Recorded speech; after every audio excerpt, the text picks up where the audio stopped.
bagaimana bisa mengambil tenaga kesehatan desa, KPM, dan ibu kader yang saya banggakan dan saya cintai, ibu-ibu semua dan anak-anak sekalian. Selamat pagi, salam sejahtera untuk kita semua. Salam damai Natal dan selamat tahun baru untuk kita semua. Saya sampaikan ini karena kita tidak ketemu hujan angin ribut, listrik padam, hujan. Jadi kesempatan ini yang sangat baik kita menyapa Natal dan juga menyapa tahun baru. Dan mudah-mudahan sapaan tahun baru ini juga menyemangati kita untuk semangat yang baru, dengan tetap tidak abaikan hal-hal yang lama yang baik. Kadang-kadang kan baik, buang lama cari baru, salah. Jangan, yang lama belum tentu buruk semuanya, ada yang baik. Dan tinggalkan yang tidak baik, bawa yang baru, dan semangati lagi hal baru yang lebih baik. Itu yang benar. Baik, Bapak Ibu sekalian, saya sebut Bapak kan kami ada dua Bapak di sini. Nanti di PRS nanti kita akan ngomong lebih lanjut bahwa hari ini kegiatan pertama posyandu kita, posyandu bayi kita, dan saya bangga karena justru kegiatan pertama posyandu sekolah luar biasa. Kita tidak rencanakan tapi muncul di hari pertama kegiatan posyandu sekolah. Syarat yang sangat kuat semangat desa kita mengisola sekolah. Berarti harus semangatnya kuat. Baik, saya meminta waktu sedikit untuk kami harus sampaikan ini. Yang pertama terkait dengan Perpres Kiblat. Terus terang kita desa Rengge ini menjadi desa yang selalu disoroti dalam forum-forum tertentu di tingkat kecamatan, kabupaten, bahkan terhadap kepatuhan hal-hal yang belum terlalu baik terkait dengan kepatuhan kita untuk hal-hal berserta dengan kesehatan. Sehingga pemerintah berpikir bahwa harus ada satu aturan yang perlu disiapkan untuk mengatur kita semua. Nah, kalau sudah ada aturan ini berarti kita sudah bisa mengatur diri. Harapannya adalah kepatuhan. Bagaimana kita harus patuh terhadap aturan ini. Dan pemerintah juga berpikir cerdas. Mentalnya kita karena aturan ini juga masih lawan-lawan, masih pandai-pandai. Sehingga di aturan ini juga dipasang yang namanya sanksi. Sanksi itu sebenarnya bukan satu yang mengancam atau menakutkan, tapi hanya untuk memberikan kita spirit untuk bagaimana kita harus patuh dan laksanakan aturan ini, sehingga jangan kita nanti mendapatkan sanksi. Dan Perpres Kiblat ini jangan tiba-tiba kalian pada tutup Perpres Kiblat.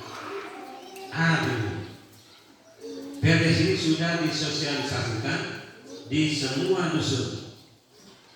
Hanya betadine ulama yang hadir ini kan tuh jalan, karena kepentingan ini. Gue waktu poleng sampai ulang-ulang, kurang juga kami paksa toko dagang. Di dusun 1, dusun 2, dusun 3 dan juga dusun 4. Kalau betadine yang ada di toko ini mungkin ada 4 atau 5 yang hadir. Gue tidak tahu di dusun yang lain karena kami bagi tim. Tapi dusun 1 dan dusun 2 gue sendiri yang hadir di sana. Jadi gue poin yang audio yang PLG Tulinala ini. Baik, gue tidak mempersoalkan itu. Artinya hari ini sebagai bagian daripada supaya Perpres ini diketahui secara umum. Kita semua harus bisa lebih kenal Perpres ini. Jadi Kiblat itu mungkin dia juga sudah dapatkan itu. Tapi kita ulangi lagi, Perpres Kiblat itu kesehatan ibu, bayi baru lahir dan anak. Kiblat. Dan yang mengatur tentang ini, tapi bukan berarti hanya urus ibu, hanya urus bayi yang baru lahir, hanya urus anak, bukan. Dan mengurus semua kita, termasuk pemerintah juga diatur di dalam Perpres ini terhadap apa-apa. Dan di dalam Perpres ini kan mengatur yang digambarkan di sini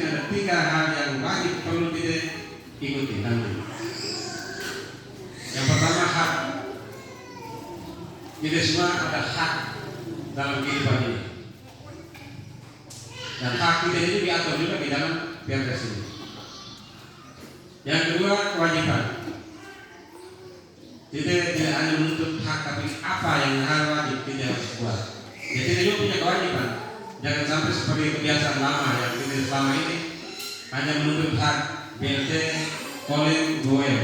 Dari A ke T gue harus nol. Tapi begitu bakti, nio, masa bodoh. Itu yang salah. Harusnya kita ngotot pada saat bakti misalnya.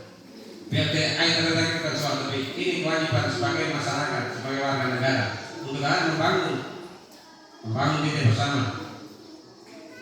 Harusnya seperti itu. Sekarang kita harus kembalikan, kita harus lebih kuat di kewajiban, sehingga jangan kita sebagai masyarakat, sebagai manusia yang hanya mau menuntut.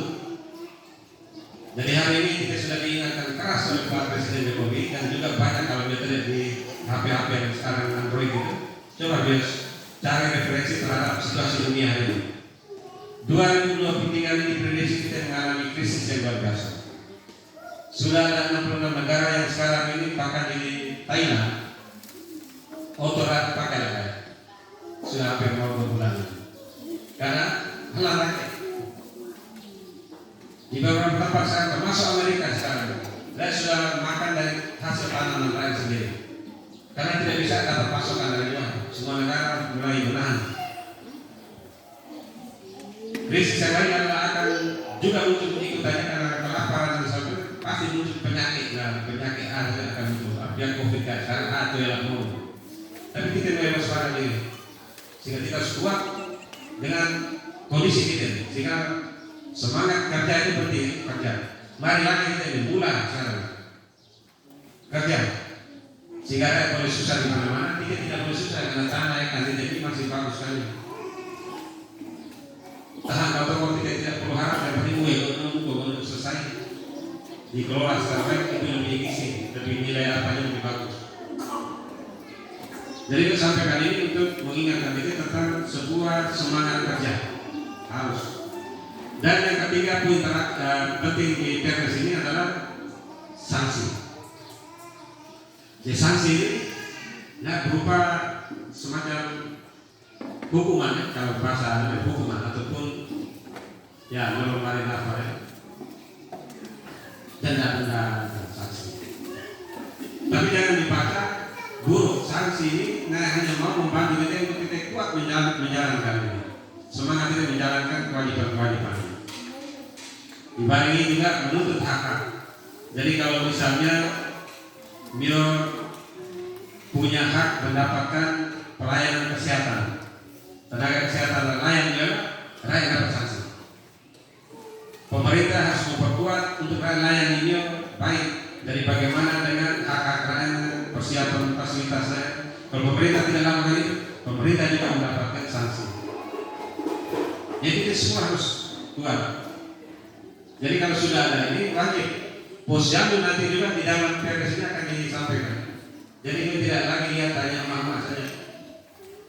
Sesekali juga akan minta melalui tenaga kesehatan dan kader untuk ada posyandu bersama. Jadi bersama itu yang datang emak-emak dengan pasangannya bersama anak. Kecuali bapak emak dan dua-duanya di luar, mungkin diantar oleh keluarga. Tapi kupikir kalau anak kelima dua kali tidak mungkin ya. Itu terlalu kalau anak dua kali kelima rajin. Jadi hal terhadap ini penting karena pemerintah berpikir untuk kita kalau sehat tidak bisa bekerja baik dan tidak kuat. Sehingga tidak main-main lagi yang melahirkan di rumah itu sudah tegas sekali, tidak ada lagi. Nanti seperti apa gambarannya? Kita ikuti dulu sehingga kita bisa mengerti tentang Perpres ini terhadap hak, terhadap kewajiban, juga terhadap sanksi. Baik, mungkin hanya sampaikan seperti ini dulu. Selanjutnya nanti sebagai prosesi pemerintahan yang membina ini, Ibu Neto akan menyampaikan terhadap hal-hal ini, tapi lebih fokus kepada 3 hal. Hal itu gue pikir itu hal yang penting, tapi gue pikir lebih penting yang 3. Jadi akan disampaikan soal hak dan kewajiban. kita ikuti baik-baik sehingga betul-betul dia mengerti tentang PRS ini. Memberikan kesempatan.